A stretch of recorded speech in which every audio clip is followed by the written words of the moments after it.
Attorney General Elizabeth Barrett-Anderson. The time has come, your term is up, and now it's... Not yet. Pretty much. You have 4 more months to go. Yeah, you got some time there. Absolutely, But now that election season is kicked off and voters are hitting the polls, tell us, we want to get a look at the operation here at the Office of the Attorney General. What are we looking at first? Well, first of all, thank you for coming, and thank you for giving me the opportunity to show the audience where the Attorney General's office is today, towards the end of my tenure. We're standing in the reception area, the 9th floor, and this is our main reception area. This is new.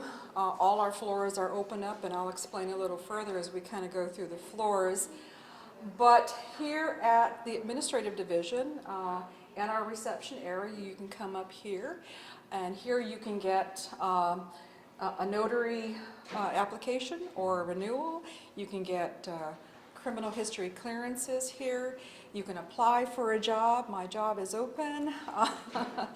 And it really, administration is the hub of the Attorney General's office. And one of the things that I've done during my tenure is to create a personnel unit, a federal programs unit, a financial unit, a MIS, the techie guys unit, and certainly we have opened up all our floors. So if you want to get some service from the Attorney General's office and you don't know which floor or which door to go to, you come here first.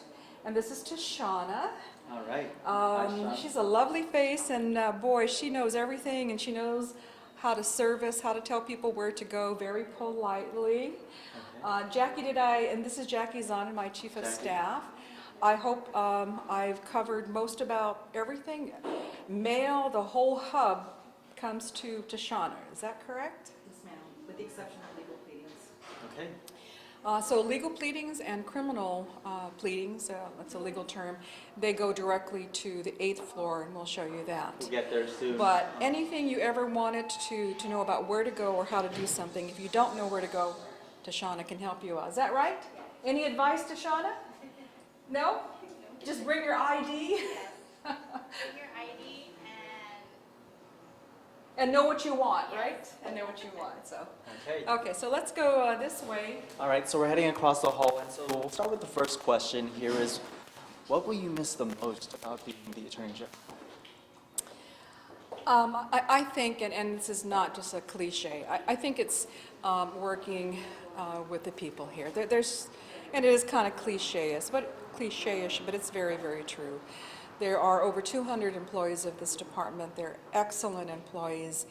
And there isn't a day that I come to the office that there isn't some difficult problems, but we're able to also have some laughter and camaraderie and collegiality. So it's a very, very good department.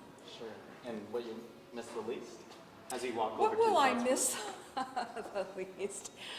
I might miss the least the pressure of the politics of the time. I don't treasure that. I've been in politics 38 years, but politics never gets any easier, no matter how much experience you have or how little. It's always tough. And here we have entered the reception area for child support. The entire floor used to be closed off, and so that if you wanted to come to child support, you needed to go to 7th floor. Someone had to come down and to help you out. When I became Attorney General, I felt like I was in a fortress. I'm a public servant, and I said, guys, I'm a public servant. You're all public servants. We have to open up the floors. And there was some trepidation because, for employees whose work product was shielded because you had to report to a different floor first. Madam AG, what about, if people wanted to use this or that? They were scared. They were scared. But after 30 days of opening up all the floors, they went, oh, it's pretty good. And in fact, they liked it better. Yeah. Because their work was better because they were directly in contact with their clients and with the patrons and the public. And there was absolutely nothing to be scared about. Right, and you can just see how simple it is for you to come up to the 9th floor at the ITC building. Press a button. And get whatever you need and demand, like you said, whatever questions or answers that you wanted here. at Demand Child Support. questions, right. Before you needed to have a swipe card, the 8th and 9th floors were completely shut off. So now they're completely open. I'd like to introduce you to the Deputy Attorney General of Child Support, Rebecca. Come this way. Hi, Rebecca. And Rebecca is in charge of our largest division, which is child support. And she has 60 employees. And she also was very much an advocate and to help employees understand that don't be afraid of opening up. We are a service-oriented agency. And interesting enough, her employees are a lot happier that the floors are open because they feel that they could do their work a lot better. Well, and clearly the information that we're handling is sensitive.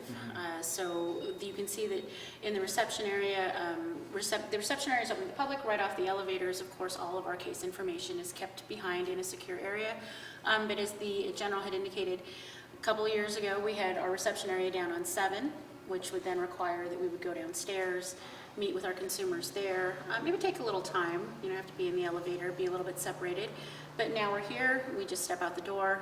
We have a couple of interview rooms for the purpose of that, and we're quite pleased with the result. And the telephone calls, I think a lot of the public say that no one's answering the phone call. Well, we opened up the floors. If you don't get an answer on the phone call, then just come in. And we've opened up our floors 2 years now? It's about 2 years. 2 years now. And I have not heard any great scuttlebutt or difficulties here. There are a lot of difficult problems in child support. We have 4,000 cases and so many parents that are in frustrating positions. But every time that I am either coming in or out of the office, I don't hear a ruckus over here. So it means that we're able to help the patrons or clients that come in, and hopefully that if we can't service their issues right there and then, that they get to see a person. Isn't it the best thing to see a person? I hate telephones. Yeah. Put you on hold, and I want to see a person, and so we have people here that you can see. And just like what Rebecca was saying, a lot of the information very sensitive and unique to each individual case, so they want to see the person face to face and try and resolve it. And if I could just make one final push, when we did open up for this, we have somebody on duty even during the lunch hours. So we understand everybody's got schedules. Many of our parents, if not most of them, are working. So if they want to come down even between the hours of 12 and 1, our reception area is open at that time as well. Yeah, I've seen Rebecca. She'll come in from lunch and she'll see individuals here and they're kind of waiting, and she'll literally go over there. Have you been helped? Can we help you? Have you been serviced? So even Rebecca, as the deputy of the division, she'll try to help out. Okay. So I'm glad that it's opened up. So anyone who is not getting through on the telephone, please come down to the ITC building. The parking is a lot better than it used to be, so parking's not a problem, and the floors are all open. Okay, where are we headed to next? We will go down to the 8th floor. Thanks, Rebecca. Thank you. Okay, so as we're heading on down, next question, what would you say was the most challenging part of the job?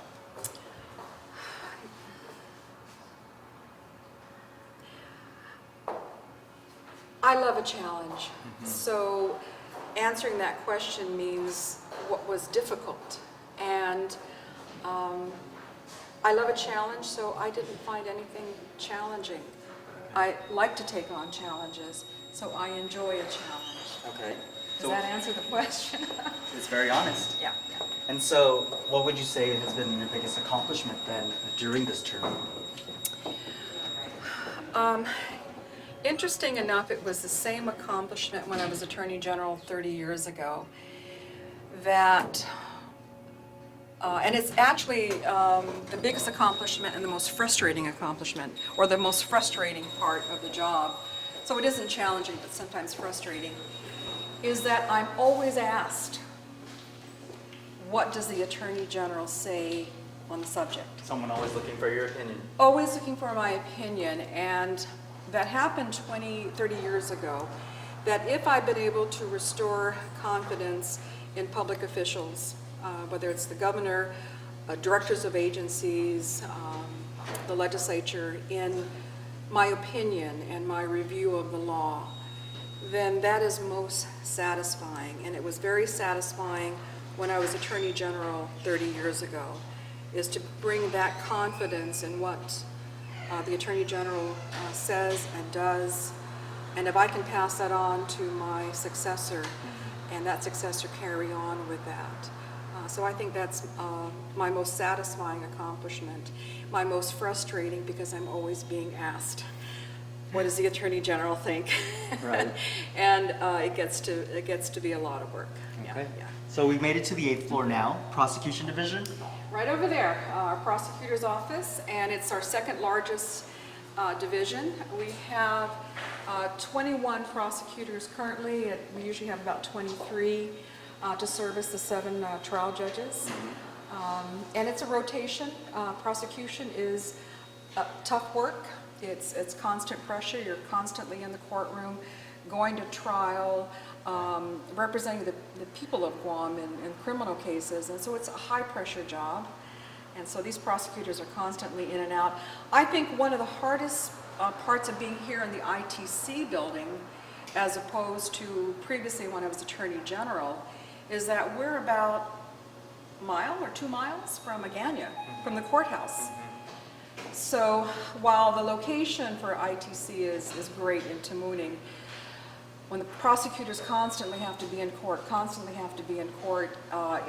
you know, they do have slots for parking at the court, but driving, it takes 10, 15 minutes, so. Yeah, gone are the days for them to just wheel their files up from the building. Well, you know, Yeah. when I was Attorney General the first time, the prosecutors, my office, the entire Attorney General's office, was in the Judicial Center. Yeah. Everybody, all the divisions were in the courthouse. And then with, I believe, the first elected Attorney General, they moved out. And then with the third elected AG, this wonderful location, I do have to say the ITC is a great location. The landlord's very, very good. But for the prosecutor, it's kind of running back and forth a lot. Okay. Yeah, really not much to look at, Right. but a blue wall. Similar process where they check in and. There's If they really need not to. much to check in Okay. here. Defendants don't check in here. Okay. The prosecutor is not a patron type division, but if they need to get pleadings, they don't go to 9th floor. Legal documents, they go straight over here. Okay. And down at this side, again, the 8th floor completely open. This is our civil side. These are the opinion writers, the ones who help me write all those, well, what does the Attorney General say? Right. And our attorneys of litigation who handle defense of the government. The Davis case, the plebiscite case, is going to be argued on October 9th in Honolulu. And our Chamorro Land Trust case. And if you want to file a government claim, you come here to the Civil Division. And if you are an agency employee or director and you want to see your attorney, you can come here as well. So opinion writers and defending the general fund and the government against litigation. Is there anything you wish you had more time? I know you still have 4 more months. Anything you wish you had more time to accomplish or complete, to see through? You know, it's interesting, my decision not to run was very difficult for my management team, because they said to me, if you put 8 more years in, those things that you've put into place will come to fruition. You put 8 more years, it solidifies it. So I think that's my greatest disappointment, is everything that I've been putting into place, and we can talk more about that later, I won't be able to see them to the conclusion. But I'll be on the wings. I'll be Right. on the wings. Hopefully, the next Attorney General will maybe invite me over. Still looking for your opinion. Oh, no. After. I will look for his opinion. It's going to be a him. Okay. I'll be looking for his opinion. And so now we're going to go to 7th floor. And this was the floor. This 7th floor was where you had to go before all the floors were opened up.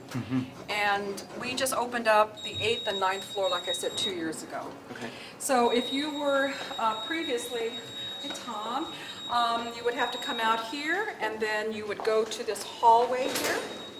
If the cameraman can look down the hallway. Oh, right. You would have had to go down this hallway and turn the last door on the left, and you would have had to check in. You would have had to show your identification card, who you are, what you're there for.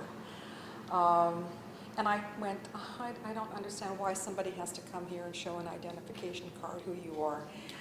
You know, we're a government agency, and if you want to get service from the Attorney General's office, you come and demand the service, but you don't have to show me your identification card. I thought maybe it was show the identification card to make sure you don't carry firearms or something. So far, we've not had any difficulty with active shooter.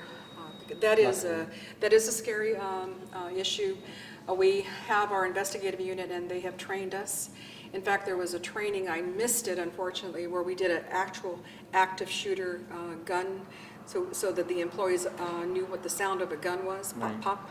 And I believe the requirement is to run, is it run, hide? And fight, run, hide, and fight. Right. So run, hide, and fight for active shooter. So I'm just hoping that we never have a situation just because we open up the floors in order to service the public regarding active shooter. Okay. Is there anything else here on the 7th floor? No, the rest is Department of Administration, Okay. Accounting All right, Division. we're heading down to the 2nd Yeah. floor now. Well, I'm sorry, that section there is still part of the Attorney General's office. It is now the Juvenile Division. So all the juvenile, if you are looking to participate in our restorative justice program, our HERO program, then you go to the Family Division, which is down that same hallway. Here's all our good staff. Yeah. We're going now to 2nd floor. Okay. This This is always the best part about going up and down to the different floors, I'm sure, is meeting everyone else that's your neighbor along the way. Absolutely, and sometimes I can see the faces of people. They look at me and they kind of know who I am, and some people, are you the Attorney General? And I say, yes, I am, and it's nice to meet the public, not to be afraid of the public. So far, I've been safe. And we are on 3rd. This is the smoking floor. I guess these are the smokers. Every office has one, Yeah. or 2 or 3. Okay, so if you could do anything over differently, well, for you, what would that be? I wouldn't change anything. Here we go. Yeah. I try not to, I try not to do do-overs. And I think with the staff and the management we have here, I'm very comfortable that the next Attorney General is going to walk into an Attorney General's office that has very strong infrastructure and independence. And we'll talk a little bit more about the independence of the role and the bill that I introduced, 317, that I'm hoping the legislature will enact, because that would give the Attorney General, the next Attorney General, or if it's enacted in my tenure, the type of independence that this role needs. Okay. Let's go 2nd floor. this way and down the corridor here. This is Department of Administration primarily, and if you wanted to get a job in the government of Guam, They would come here? you would come to this door here. DOA, of course, is the mothership for the entire government of Guam system, Right. but not our office, since we have our own personnel unit, part of the independence of the Attorney General. Okay. And we take a left over here. Your cameraman's doing a great job walking backwards. No, great job behind the camera, Does he, Jacob. is that part of the requirement of a good cameraman? It comes knowing with how to time walk and experience, backwards? and he has it. Okay. So good. this is very convenient because behind our cameraman Jacob is the parking garage. So Yes, 2nd floor parking, and let's go, Carlina, we'll go first to the Consumer Division. We'll go in here. Thank you. Anybody home? Is Fred around? Yes. Okay. This is our Consumer Division. And it's been a division in the Office of the Attorney General for over 30 years. And the consumer pamphlets over Right. there. And our deputy of the division, Fred Nishihira. Fred. Hello, good Good to see you. afternoon. Good afternoon. He's not, are you the Consumer Counsel, correct? I call you Deputy Attorney General. Right. But also the Consumer Counsel. Right, just by Right, the right. position. And tell us what all you do down here for the public.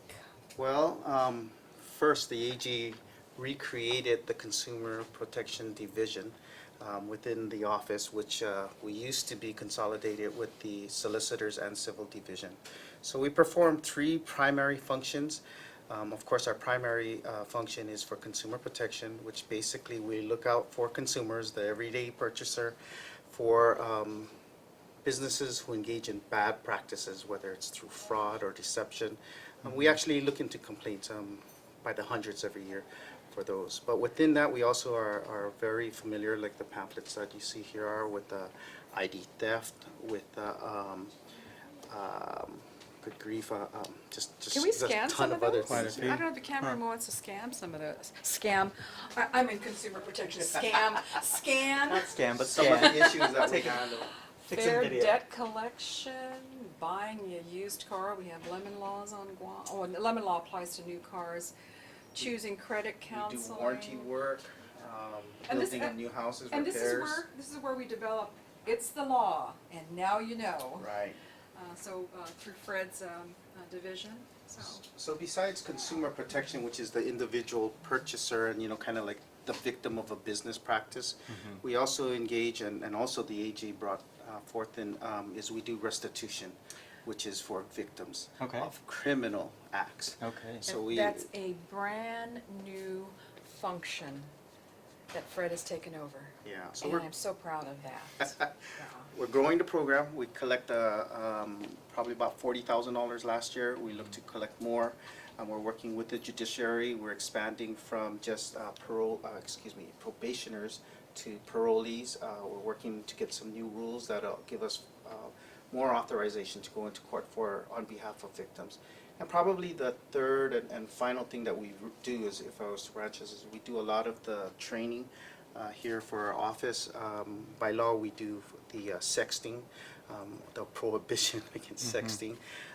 We recently did the Code Adam, which is a whole nother, we recently had a outreach to veterans and warning them about the dangers of ID theft. And we do a lot of government of Guam training, even though it's not necessarily consumer, but we do the open government law, we do procurement, we do adverse action, and we coordinate it through the division. Fred is a jack of all trades. I'm seeing He that. is a jack of all trades. He also is the attorney in charge of the tobacco settlement for Guam. He goes off and makes sure that Guam continues to get its share of the tobacco settlement. Nobody understands the master settlement agreement except this man over here.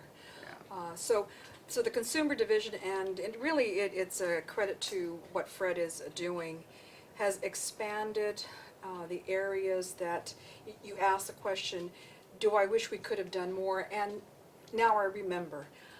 I would love to see the Attorney General's office expand collections. Collections for the government of Guam, collections for DRT, collections for victims of crime.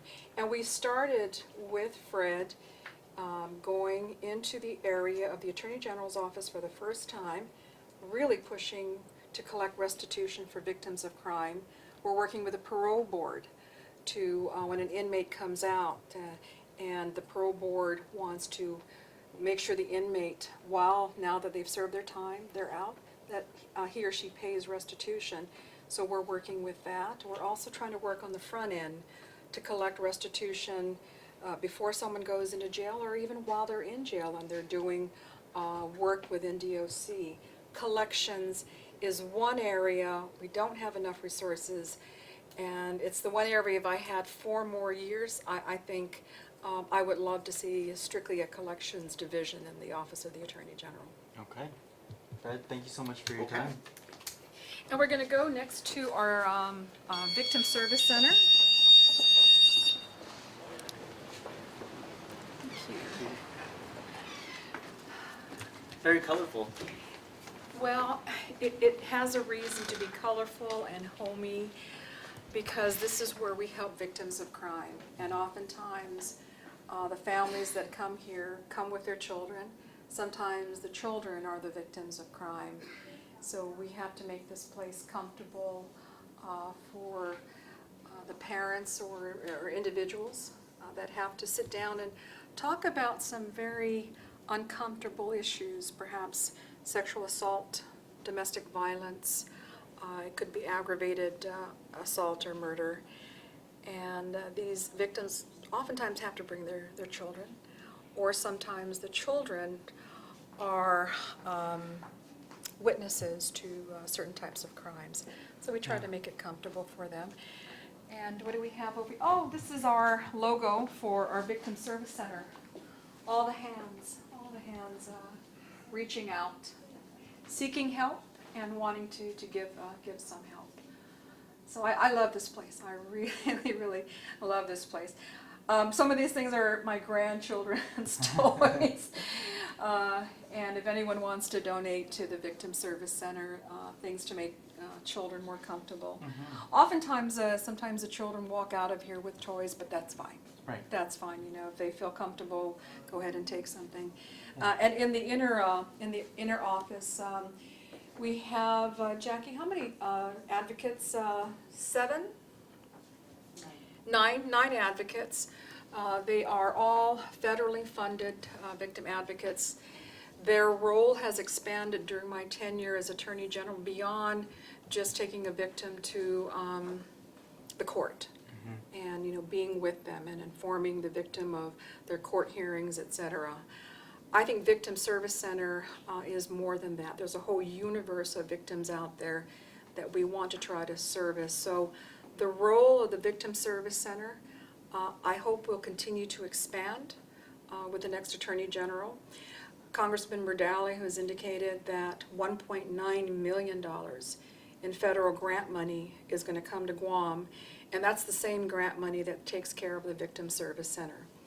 When I became Attorney General, it was the first year that I was in, and we went from about a $500,000 congressional federal grant money to $1.2 million, and we've maintained $1.5 million, and now we're getting $1.9 million. So Congress continues to assist Guam in our services for the victims of crime. And in the next couple of weeks, we are hoping to finalize a contract with a vendor for the automated victim notification system. So we're days away. We're hoping that as well goes through. We've talked a lot about the automated system. Right. So I won't be able to see that to complete fruition because I won't be here. But at you least know we've it's on got its it way. started, Right. it's funded, and now with that $1.9 million from Congress again, we know that the automated system will continue to have funding. All right, and so during your term, what cases would you say you've seen an increase of? Would be for example, we've seen cases of corruption, domestic violence, and the like. Is there anything specific that you've noticed? Well, you know, I have that question from KUAM. And I think people have to understand that it's not just increasing cases that is an accomplishment. It's, for example, in juvenile. I don't want to increase charging juvenile delinquency cases because I don't think kids need to go to incarceration or the criminal justice system. So to me, success is decreasing juvenile cases. In the adult section, again, adult prosecution, it's not just how many more misdemeanors and how many more felonies you've been able to charge, but it's the administration of justice by charging wisely, charging based on the evidence that would allow us to prove a case at trial beyond a reasonable doubt, and not just charging for the sake of charging. Because we've had defense counsels criticize, and I've sat there as a judge, looked at the volumes of cases that come in, and sometimes I go, why are you charging this case? Only to dismiss it later? Only to lose it later? So when you say what has increased, the steady types of crimes that have constantly increased, a little bit down, a little bit up, family violence is number one, drug cases and drunk driving, DWI, sexual assault cases. The next are the property crime cases, burglary, robbery. I can say that because of Guam Police Department's Mandania efforts, that our drug cases have gone up significantly, and you see that every day. Yep. You just open your phone and so-and-so's charged, so-and-so's charged. Now that, I believe, is good, because it's the Guam Police Department going after drugs no matter where they're at. And when I was a judge, I saw a decline in law enforcement's efforts to attack the drug problem. And in the last 2 years, it's been the opposite. So in answer to your question, the fact that we're charging more drug cases that's good. Yes. That's good. We have drug courts now, that's good. But it sends a very sad message about our community, doesn't it, you know? Maybe we should have charged more in the years past. Not all drug cases also need to be charged. You need to send individuals through therapy. Members of a family, don't just wait for your loved one to be charged with a crime of drug possession. If you believe that your loved one needs help, then go to Guam Behavioral Health and Wellness Center. Get your loved ones the help because of their drug problem. So I think it's a balance. I don't like to see more drug cases. I just like to see the issue of our drug problem resolved and attended to. Okay. All right, where to next? Where to next? Back up Back to up. the 9th floor. Okay. Back towards your office. Yes. All right, so while we head up there, let's see, what challenges, if any, do you see your successor facing when they take over the office? Their budget.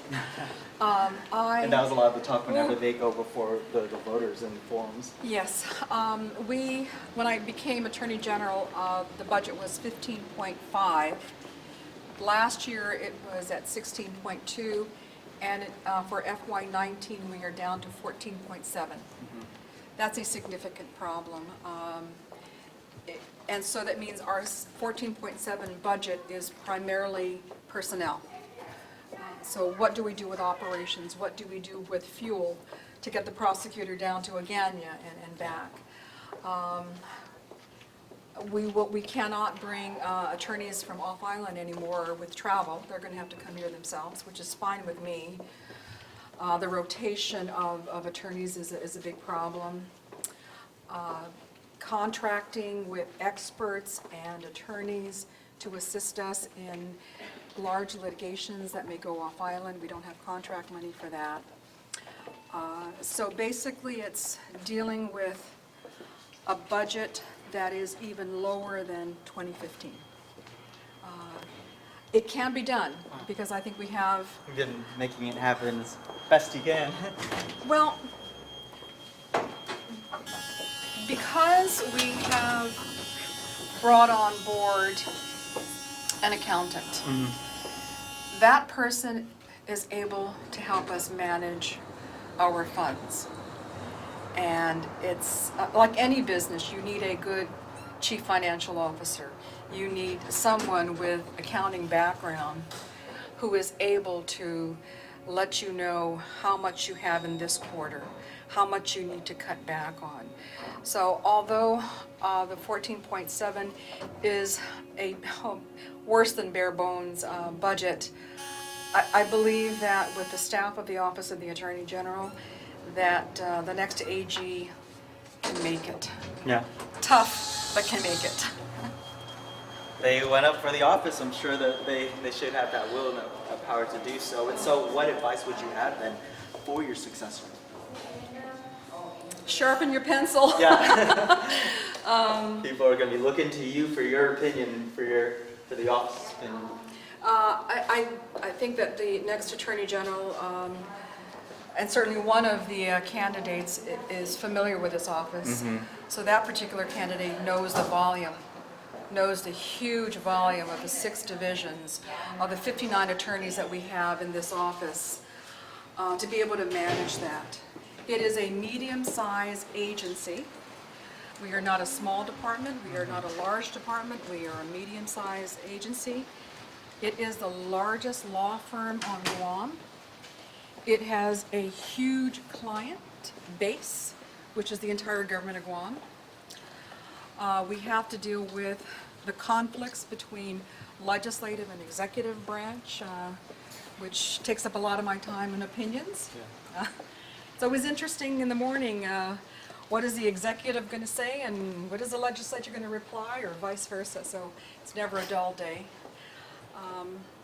So I guess I tell my successor, it's never dull in here, but it's a great office. I actually love my location, so even with all the frustrations, the one thing good about my predecessor, General Rapadas, is this location has been a very nice location during my tenure and certainly for the next Attorney General.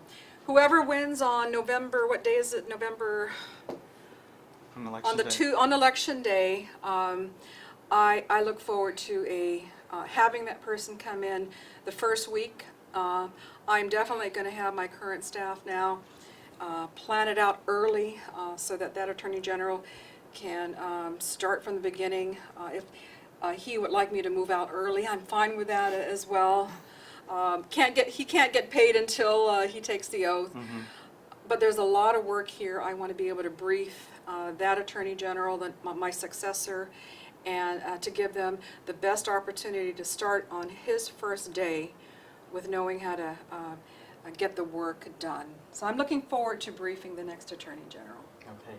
And of course, the view, as you mentioned, is something that they can look forward to. I think it's actually one of the best views on Guam. I thought Adelup had a nice view because, you know, the ocean, but you step out on the eve there and you can see all the way down to Adelup, as far north as Delgado.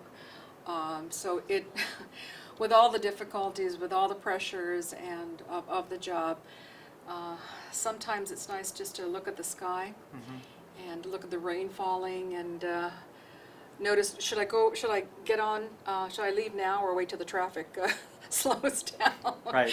Every now and then you'll hear on the corner over here some honking and clapping and cheering, so I guess that's going to get more and more as we get into the election campaign. Definitely. There'll be more waves and more cheering down there.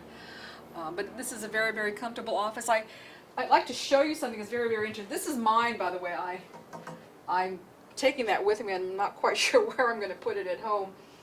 But this is furniture from 30 years ago. When you were in office. When I was in office 30 years ago, including those chairs, those two chairs. That's a new desk. But this furniture has been reupholstered. But when I came back in 2015, I went, oh my goodness, it's still here. And so there's no replacing buying good quality furniture. Right. So it was like coming home. It was like coming home, and I guess this could last for another 30 years. I'm not coming back 30 years again later. Yeah, that leads us to the next question then. What's next for you? That was a very good question that Chris had. You know, what's next for me? And I've said to a lot of people, I want to finally retire. My husband's retired.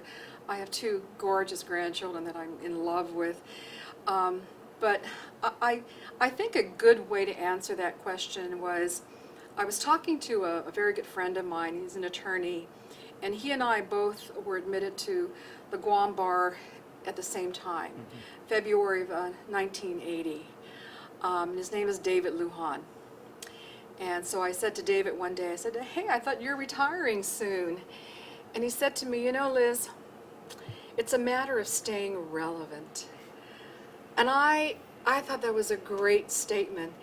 So I have to figure out a way to stay relevant. I don't know what that means, but relevant to the community, maybe teaching, maybe being on a board or commission.